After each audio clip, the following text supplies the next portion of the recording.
Take a look at the middle of this group here. These are the live ball era FIP leaders, fielding independent pitching. So it's mostly based on strikeouts, but strikeouts, walks, home runs allowed. Aroldis Chapman, the lowest of all time. Then Craig Kimbrell, then Kenley Jansen. Sandy Koufax still on the board. Look at that. And then the Terminator, Tom Henke. That's a great board. It brings up that Kimbrell and Kenley Jansen, now their stories are not the same, but they're both going into their age 33 season. And they have both been named the closer for their clubs, for the Dodgers and the Cubs. So it is interesting. Let's talk specifically first, Kenley Jansen, because I think this is where I think anybody who watches the show a long time, where I've talked about you shouldn't have roles. This whole closer mentality is nonsense. Have guys come in at just the right times that you think they should be coming in. In fact, use your relief ace as a relief ace in the 7th and 8th to put out fires. I think it's the best way of using a guy. And yet, I'm thinking Dave Roberts is still doing the right thing. Because Kenley Jansen was not bad last year, Dan. And I think you have to try to maximize the performance that you have. And that's probably letting him continue in that role as a closer. Agree or disagree? You know, BK, you and I would be in sync on this because I think it's the human element involved in the game.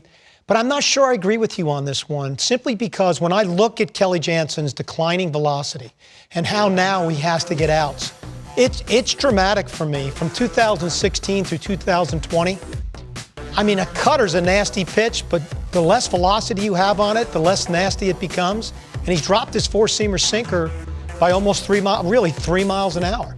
And it's the opportunity. See, I believe the Gratterall young man will eventually be their closer. You've got to give him some reps in the 9th inning. I mean, I understand the interchangeable part, but that last 3 outs of the game are the hardest 3 outs to get. Mm-hmm. You better be real comfortable that he can handle that. And so I agree with giving Kenley the closer's job. I'm not sure I would commit to it as a one-person closer only. I would share that role. Okay. I don't think that's wrong. I don't think it's a perfect way of doing it. I just want to throw in, Joel, Kenley Jansen had 24 innings in the regular season last year, 33 strikeouts, 9 walks, an ERA just over 3. Pretty good performance. If I could get 6 months of that, if I'm the Dodgers, I'd be very happy. Yeah, I think I'm with you, BK. I think there's a comfort level for the whole franchise to start in one place and graduate. To Dan's point, though, if you're going to graduate, it can't be on September 10th. We've got to see Gratterall do some work in that situation, or whoever it's going to be. And I think the reality of the situation is we're trending in that direction the last few years. I think there's a difference. We're talking these two guys between Jansen and Kimbrell. Jansen's stuff, to Dan's graphic, is down. I don't think Kimbrell's is down. And by the way, I would throw out these numbers. 7 1/3 innings, 3 hits, no runs, no walks, 13 strikeouts. That was Kimbrell last September. That's half a season last year. He finished well. His stuff remained elite. What's going on here might not be reflected in that. So I'm much more comfortable as saying his stuff still translates to high leverage in a way that Jansen's maybe does not. Okay, and yet Kimbrell's been kind of lost for a while. Yeah. Last 2 years, again, there's a lot of injuries here, but 36 innings, the ERA is 6, right? I mean, he's been, it's untenable. You can't have a guy allowing those type of runs. So I would say this, context matters always when we're discussing this. To me, the Cubs, you know, maybe they could win the NL Central. There's avenues to do it. One of them is Kimbrell has to be great in the 9th again. So I'm very comfortable putting him in the 9th and seeing if it happens. Like, my expectations aren't the same. The Dodgers' expectations this year is to win a championship for the 2nd straight year. And at some point, they've got to get to the team that they believe will do that, to Dan's point, in October.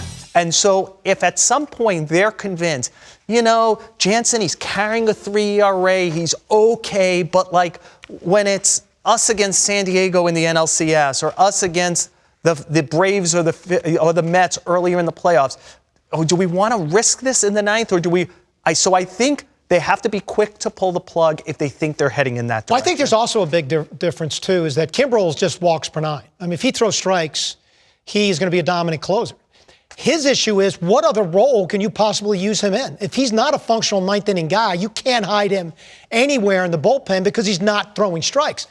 Kenley, for me, would be an incredibly valuable early to late setup guy. I think he can pitch more than 1 inning. We start to seeing the advent of a breaking ball. He does throw a changeup now. I mean, he could be a guy that can attack you multiple ways in a multi-inning role. So he's not a guy that only has to close. He can serve a functional role in the bullpen besides a closer. No, I'm with you.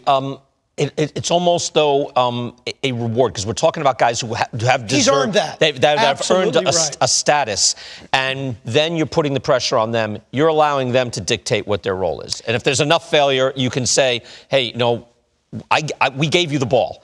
And now we complete, and then maybe you make him into a much more effective 6th, 7th, or 8th inning. I will tell you, BK, though, some of the most contentious conversations I had as a GM was removing a closer from a closer role because of failed performance with a manager that is so emotionally invested in that guy because he's seen that guy be so good for them over a long stretch of time.